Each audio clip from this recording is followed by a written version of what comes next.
મિત્રો, લાસ્ટ લેક્ચરમાં આપણે ચેપ્ટર નંબર 5 આગળ લઈ ગયા અને એના સ્વાધ્યાયના દાખલાની આપણે ચર્ચા કરેલી. હવે આપણે આ લેક્ચરમાં થિયરી પ્લસ દાખલા જોવાના છે, પછી જેવો ટાઈમ. બરાબર? તો આપણે આ લેક્ચરમાં થિયરી એક જોવાની છે અને એ છે એક બિંદુગામી બળ એટલે શું અને આવા બળની અસર હેઠળ કણનું સંતુલન સમજાવો. બરાબર?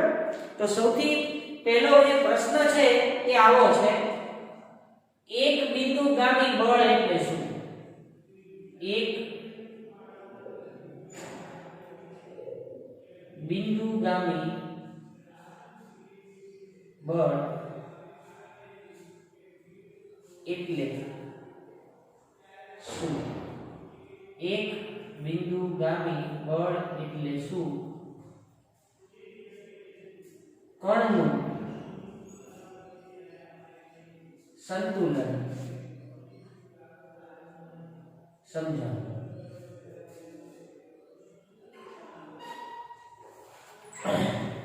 હવે એક બિંદુગામી બળ એટલે શું, પહેલા તો એના વિશે ચર્ચા કરી દઈએ. તો એના નામમાં જેની વ્યાખ્યા છે, જે બળની કાર્યરેખા એક જ બિંદુમાંથી પસાર થતી હોય તેવા બળને એક બિંદુગામી બળ કહે છે. જે બળની કાર્યરેખા એક જ બિંદુમાંથી પસાર થતી હોય, જે બળની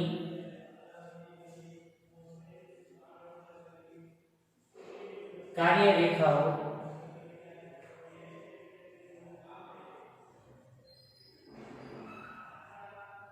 એક જ બિંદુમાંથી પસાર થતી હોય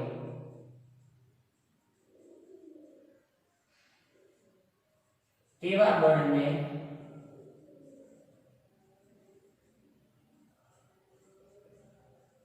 એક બિંદુગામી બળ કહે છે. આ વ્યાખ્યા છે. હવે આપણે સંતુલન એટલે શું? તો કે કોઈ પણ કણનું સંતુલન એટલે કે તે કણ પર લાગતું ચોખ્ખું બળ શૂન્ય થવું જરૂરી છે. કણનું સંતુલન એટલે કે તેના પરનું ચોખ્ખું બાહ્ય બળ શૂન્ય હોવું જોઈએ. તો કણનું સંતુલન એટલે શું?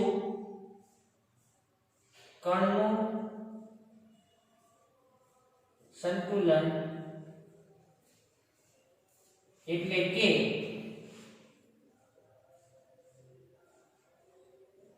તેના પરનું બાહ્ય બળ શૂન્ય થવું જોઈએ. બરાબર? સ્વાભાવિક છે. હું તમને સીધી સાદી એક વાત કરું. હું છે ને મારા બે હાથ આવી રીતે ફેરવી દઉં. બરાબર? અને મને કોઈ બે જણા આ બાજુ 50 ન્યૂટન બળથી ખેંચે છે અને આ બાજુ 50 ન્યૂટન બળથી ખેંચે છે, તો મારું એક પણ બાજુ સ્થાનાંતર થાય નહીં. હું કેવો રહું? સ્થિર. બરાબર? તો કોઈ પદાર્થ પર સમાન મૂલ્યના અને પરસ્પર વિરુદ્ધ દિશામાંના બળ લાગવા જોઈએ. એટલે એ પદાર્થ પરનું ચોખ્ખું બળ કેવું થઈ જાય? શૂન્ય થઈ જાય. તો કણનું સંતુલન એટલે કે તેના પર લાગતું બાહ્ય બળ શૂન્ય થવું જોઈએ. પણ ઘણા બધા વિદ્યાર્થીને એવો પ્રશ્ન થાય, સાહેબ એક જ પદાર્થ હોય, કોઈ પણ કણ હોય, એના પર એક જ બળ લાગે તો કણ સંતુલનમાં રહી શકે નહીં. દાખલા તરીકે આ કોઈ એક જ કણ છે અને એના ઉપર આપણે F જેટલું બળ લગાડી તો આ જે પદાર્થ છે એ શેમાં આવે? ગતિમાં આવે. અને ગતિ કરતો પદાર્થ શું ઉત્પન્ન કરે? પ્રવેગ ઉત્પન્ન કરે. બરાબર?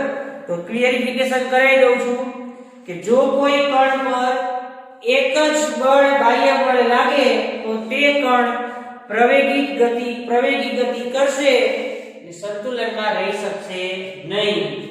જો કોઈ કણ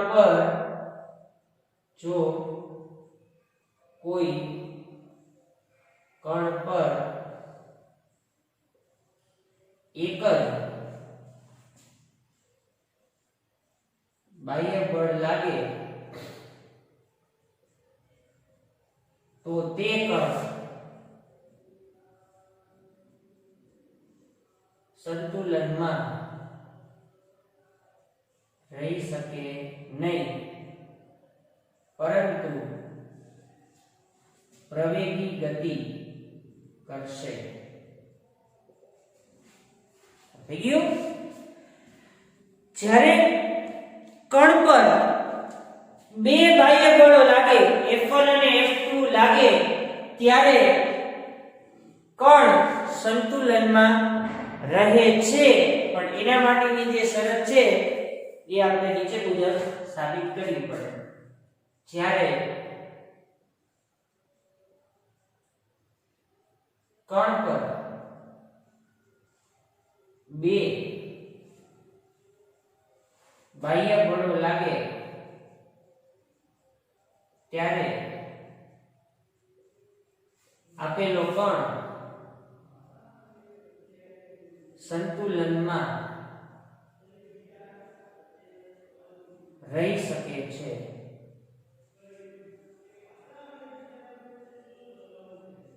જેના માટેની શરત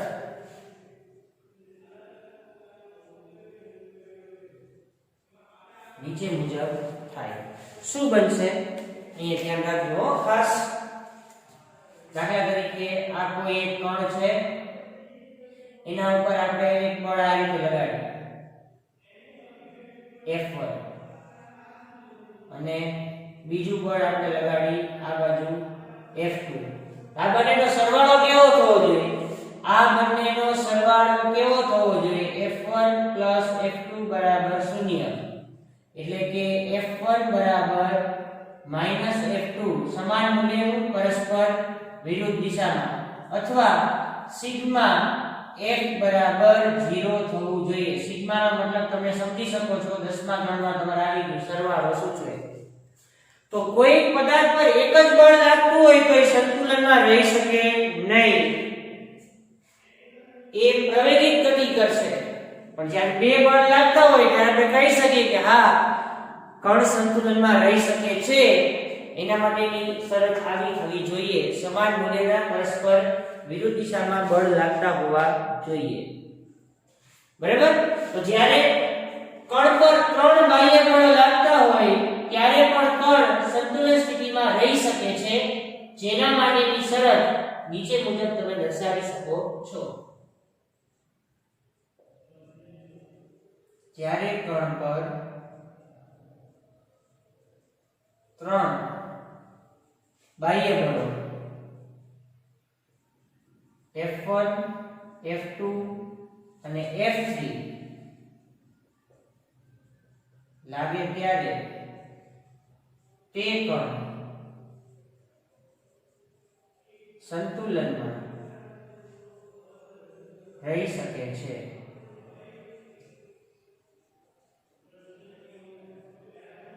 આ માટેની શરત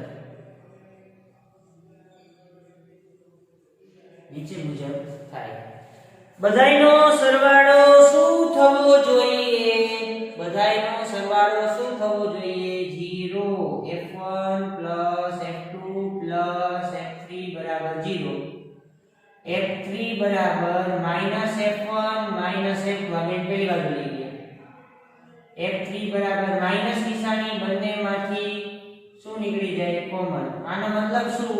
તો કે F1 અને F2 ના સરવાળા બરાબર F3 બળ લાગે, પરંતુ બંનેની દિશા કેવી હોય? વિરુદ્ધ હોય છે. કેવી હોય છે? વિરુદ્ધ હોય છે. તો આના માટે મારે આકૃતિ ડ્રો કરવી હોય તો મારે કઈ રીતે ડ્રો કરી શકાય?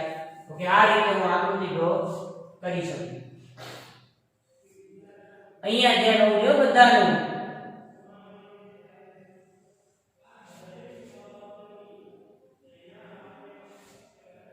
આ F1 બળ આ છે F2 બળ, આ શું થાય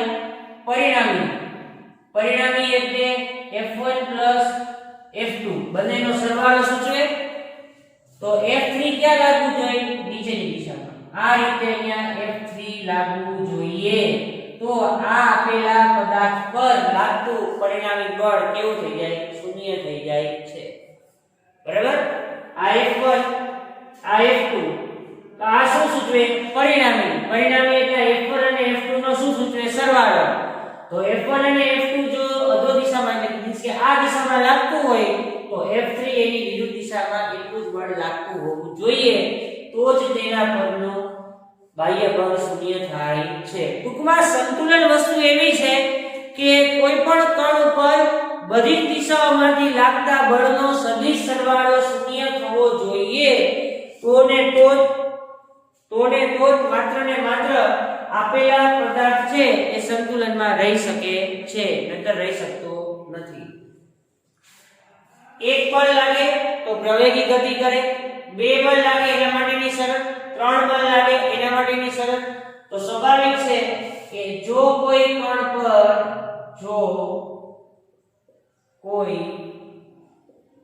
પર n બળો લાગતા હોય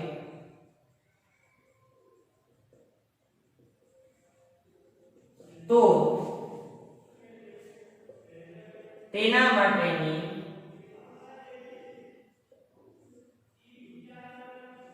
સંતુલનની શરત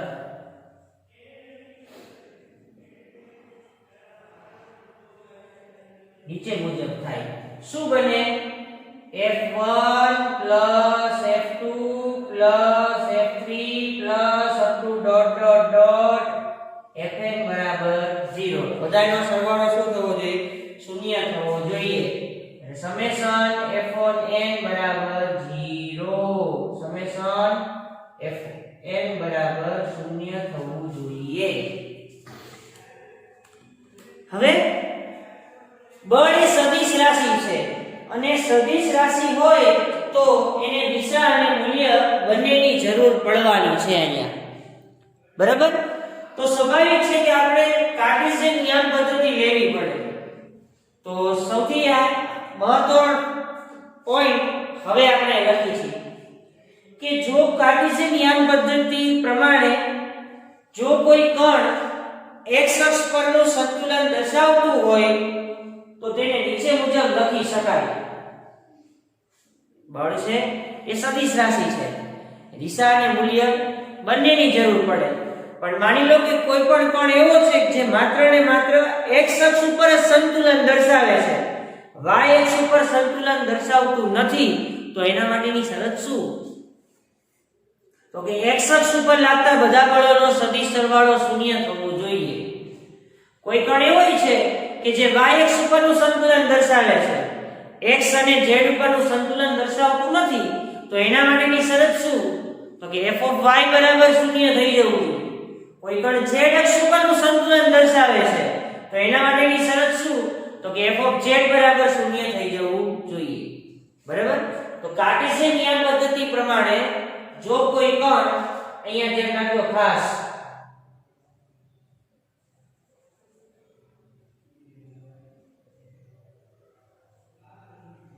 કાર્ટેશિયન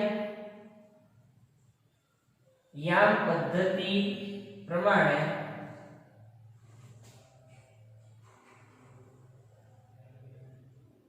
જો કોઈ કણ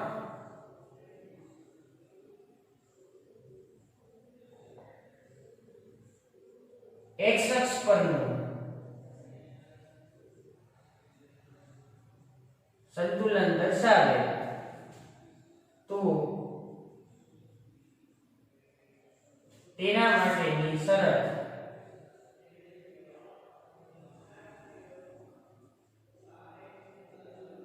નીચે મુજબ થાય શું બને સમેશન f of x બરાબર 0 સમેશન f of x બરાબર 0 થવું જોઈએ જો કોઈ કણ y અક્ષ પરનું સંતુલન દર્શાવે જો કોઈ કણ y અક્ષ પરનું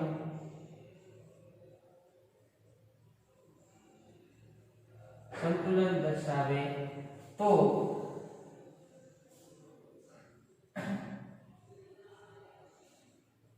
તેના માટેની શરત નીચે મુજબ થાય. શું બને? સમેશન f of y બરાબર 0 આવું થાય. જો કોઈ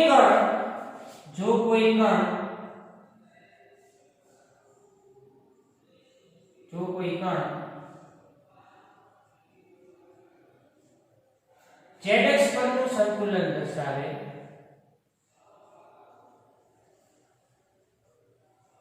તો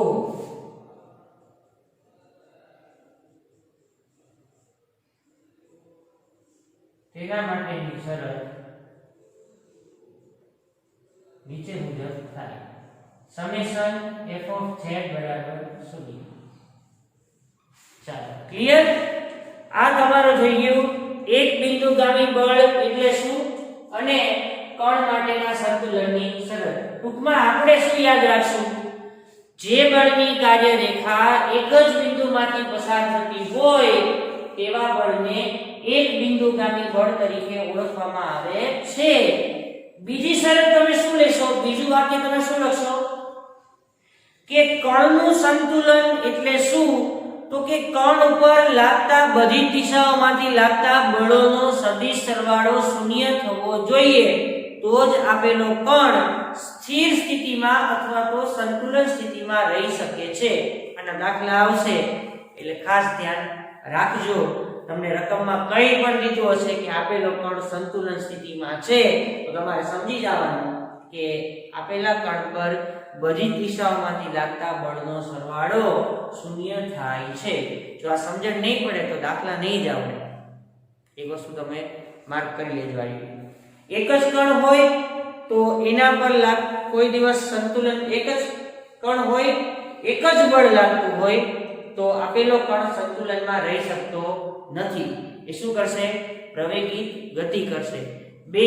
કોઈ કણ છે એના પર બે બળ લાગતા હોય તો આપેલો કણ છે એ સંતુલન સ્થિતિમાં રહી શકે છે, પણ એના માટેની શરત આવી થાય. ત્રણ બળ હોય તો એક કણ પણ સંતુલન સ્થિતિમાં રહી શકે છે, જેના માટેની શરત આવી છે. n માટેની શરત આવી છે. કાર્ટેશિયન નિયમ પદ્ધતિ પ્રમાણે કોઈ કણ x અક્ષ ઉપર ગતિ કરતો હોય તો એના માટેની શરત f of x બરાબર 0 થવું જોઈએ. y અક્ષ પરનું સંતુલન હોય તો f of y બરાબર 0 થવું જોઈએ અને z ઉપરનું સંતુલન હોય તો f of z બરાબર 0 થવું જોઈએ.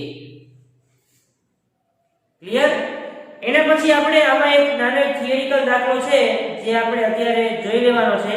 સ્વાધ્યાયનો દાખલો ચોથો. જો બધા, લીસા સમક્ષિતિજ ટેબલ પર l લંબાઈની દોરીનો એક છેડો m દળના કણ સાથે બાંધેલો છે અને બીજો છેડો એક નાની ખીલી સાથે જોડેલો છે. જો કણ v ઝડપથી વર્તુળમય ગતિ કરે તો કણ પરનું ચોખ્ખું બળ કેટલું હશે? નીચેનામાંથી પસંદ કરો. હવે ચેપ્ટર નંબર 4 માં આપણે સૌથી મોટી થિયરી જોઈ ગયા. કેન્દ્રગામી પ્રવેગનું સૂત્ર સાબિત કર્યું. કેન્દ્રગામી બળનું પણ આપણે સમીકરણ સાબિત કરી દીધું છે. કેન્દ્રગામી પ્રવેગનું સૂત્ર શું સાબિત કરેલું આપણે? કેન્દ્રગામી પ્રવેગનું સમીકરણ આપણે આવું સાબિત કરેલું: AC બરાબર v²/r. અને કેન્દ્રગામી બળનું સમીકરણ શું સાબિત કરેલું? mv²/r. એ વખતે પણ મેં તમને કીધેલું અને હજી પણ એક વસ્તુ શીખવાડી દઉં છું કે જ્યારે કોઈ પણ કણ વર્તુળાકાર ગતિ કરતો હોય ત્યારે તેને જરૂરી બળ કેન્દ્ર તરફથી પૂરું પડે, જેને તમે કેન્દ્રગામી બળ તરીકે ઓળખો છો. અને આપેલા પથ્થરને અત્યારે જે કિસ્સો આપેલો છે એ કિસ્સામાં પથ્થરને તમે દોરી વડે બાંધી દીધો છે અને પછી કણ વર્તુળાકાર ગતિ કરે છે તો દોરીમાં તણાવ બળ ઉત્પન્ન થાય જે આપેલા કેન્દ્રગામી બળને સમતુલ્ય હોય તો ને તો જ માત્ર ને માત્ર આપેલો કણ છે એ વર્તુળાકાર ગતિ કરી શકે, નહીંતર વર્તુળાકાર ગતિ કરી શકે નહીં. જો તણાવ બળ કેન્દ્રગામી બળ કરતા વધારે હોય તો પથ્થર બહાર ફેંકાઈ જાય. બરાબર? તો બંને સમતુલ્ય હોય તો જ વર્તુળાકાર ગતિ શક્ય છે, નહીંતર શક્ય નથી. ઓકે? તો આપેલા જવાબ તમને ચાર ઓપ્શન જે આપેલા છે એમાંથી વર્તુળાકાર પથ પર અચળ ઝડપથી ગતિ કરતા કણ પર ચોખ્ખું બળ T એટલે કે તણાવ બળ એ કેન્દ્રગામી બળ પૂરું પાડે છે. તો ખાસ છોકરાઓ યાદ રાખજો કે દોરી વડે તણાવ બળ લાગુ પડે અને એ તણાવ બળ એ કેન્દ્રગામી બળને સમતુલ્ય બળ છે. ઓકે? હવે નેક્સ્ટ લેક્ચરમાં વળી પાછા આપણે બળનો આઘાત રેખીય વેગમાન સંરક્ષણના નિયમ અનુસાર બીજા 3-4 દાખલા છે એના વિશેની આપણે ચર્ચા કરી દેશું અને વળી પાછા આપણે આગળ વધશું. ઓકે? Thank you.